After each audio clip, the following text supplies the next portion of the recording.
थे। क्या आपने कभी किसी ऐसे व्यक्ति से सामना किया है जो चाहता है कि आप उसकी प्रशंसा करें, लेकिन जैसे ही आप सच्चाई बोलते हैं वो टूट पड़ता है या पलट जाता है? ऐसे लोग जीवन में आकर्षक लगते हैं और प्रभावशाली होंगे, लेकिन भीतर से कहीं एक गहरे खालीपन से ये लोग भरे हुए होते हैं। आज हम इसी भाव की पड़ताल करेंगे जिसे आधुनिक मनोविज्ञान नार्सिसिज्म कहता है और जिसे हमारे शास्त्रों में कहा गया है अहंकार या आत्मबोधता। और इस कथा का पात्र होगा रावण। जी हाँ, हमारा रावण। वैसे ये नार्सिसिज्म है क्या? नार्सिस्ट व्यक्ति बाहर से आत्मविश्वासी दिखता है, लेकिन उसके भीतर इसकी पूरी पहचान इसकी बाहरी मान्यता पर निर्भर होती है। प्रशंसा ही उसका ईंधन है और आलोचना ही है उसका विष। आधुनिक मनोविज्ञान में इसे एमपीडी कहा जाता है, मतलब नार्सिस्ट पर्सनालिटी डिसऑर्डर, जहां व्यक्ति को ये भ्रम हो कि वह विशेष है, सर्वोपरि है और अपराजेय है, जबकि वह वास्तविकता में अतरंगता, करुणा और समर्पण से बहुत दूर होता है। रावण शिव भक्त था। ब्रह्मा से वो वर भी प्राप्त करता है और वेदी पर बैठकर यज्ञ करता था, लेकिन भीतर की गहराई में उसे एक गूंज रहती थी कि मैं सबसे श्रेष्ठ हूँ, मेरा अपमान असह्य है। जब सीता का वो हरण करता है तब वो ये नहीं सोचता कि अधर्म है, वो केवल यह सोचता है कि उसका अपमान हुआ है। रावण अपने चारों ओर केवल हाँ कहने वालों को चाहता था, और विभीषण जैसा व्यक्ति जो सही बात करता था उसे भी वो अपमानित कर कर निष्कासित कर देता है।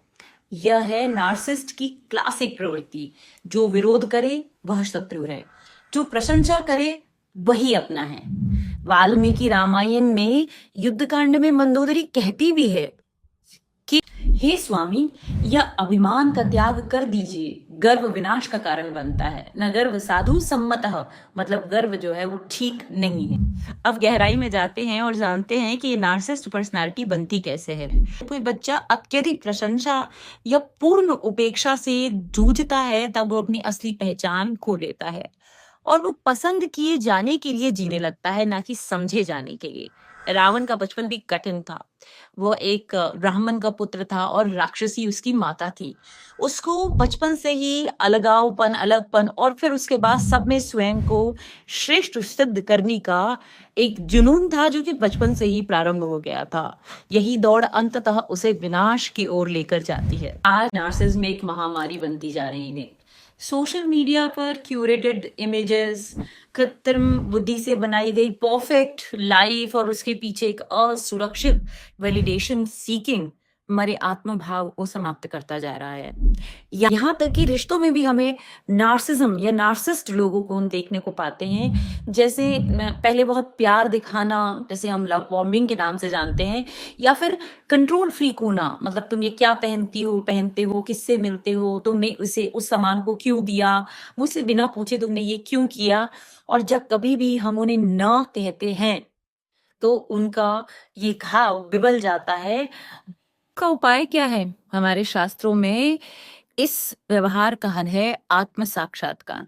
मांडुक्य उपनिषद में भी कहा गया है कि प्रज्ञानम ब्रह्म, अर्थात चेतना ही ब्रह्म है। जब व्यक्ति खुद को चेतना के रूप में देखने लगता है तब उसे ना तो प्रशंसा की भूख रहती है और ना ही आलोचना का भय। साथ ही साथ स्वाध्याय और स्वध्यान और दूसरों की सीमाओं का सम्मान, अपने सच्चे रिश्ते में सच्चाई के साथ रहना, यही है उपचार।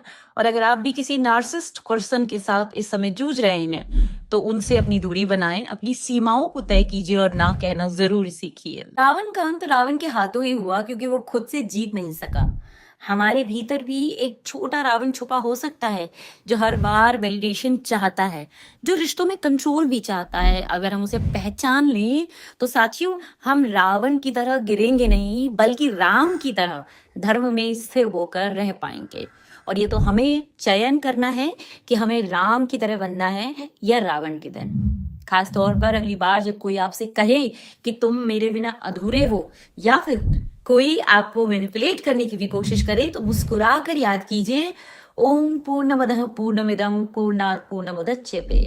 हम पहले से ही पूर्ण हैं और ये सारा संसार हमारी पूर्णता से व्याप्त है। जय Shri Ram. The timeless teaching के साथ पुनः मिलेंगे एक और यात्रा में आत्मा की ओर।